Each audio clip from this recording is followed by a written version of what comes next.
பொருளாதார நெருக்கடி தொடர் போராட்டங்களால் முடங்கியிருந்த இலங்கை சுற்றுலாத்துறை படிப்படியாக மீண்டு வருவதாக ஸ்ரீலங்கன் ஏர்லைன்ஸ் நிறுவனத்தின் தலைமை செயல் அதிகாரி தெரிவித்துள்ளார்.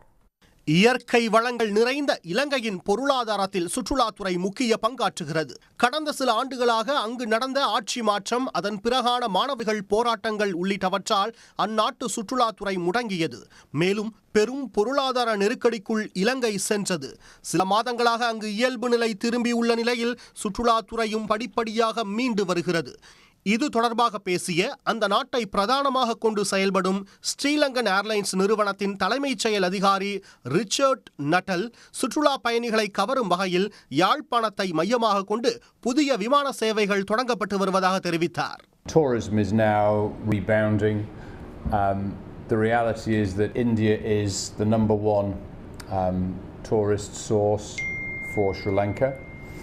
What's the number now? I'm trying to think. It's about that we get from India. From India is about close to 40,000 a month. 40,000.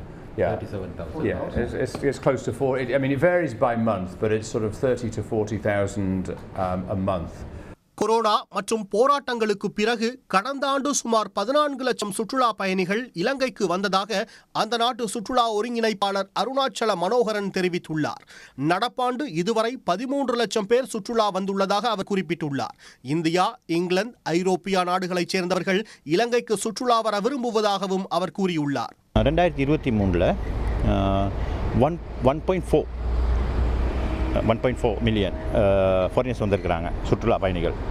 அது அந்த 12 மாதத்துக்கும். இப்போ நீங்கள் இந்த 2024 பார்த்தீங்கன்னா இந்த ஜனவரிலேருந்து இந்த ஆகஸ்ட் வரைக்கும் இப்போ வரைக்கும் அவங்க வந்து கிட்டத்தட்ட 1.3 மில்லியன் இப்போதைக்கு வந்திருக்கிறாங்க. ஸோ அது இன்னும் 4 மாதம் இன்னும் கூடும். அப்போ கழிஞ்ச வருஷத்தை விட இந்த வருஷத்தில் இந்த டூரிசம் வந்து இன்னும் கூடுதலாக தான் வந்துக்கிட்டு இருக்கு. இலங்கை அரசு எடுத்து வரும் தொடர் நடவடிக்கைகளால் இலங்கையின் சுற்றுலாத்துறை மீண்டும் வளர்ச்சியடைய தொடங்கியுள்ளது. இதனால் அந்த நாட்டின் சுற்றுலா சார்ந்த தொழில்களில் ஈடுபட்டு வருபவர்கள், வியாபாரிகள் மகிழ்ச்சி அடைந்துள்ளனர். உடனுக்குடன் செய்திகளை தெரிந்து கொள்ள சன் நியூஸ் பெல் ஐகானை கிளிக் பண்ணுங்க.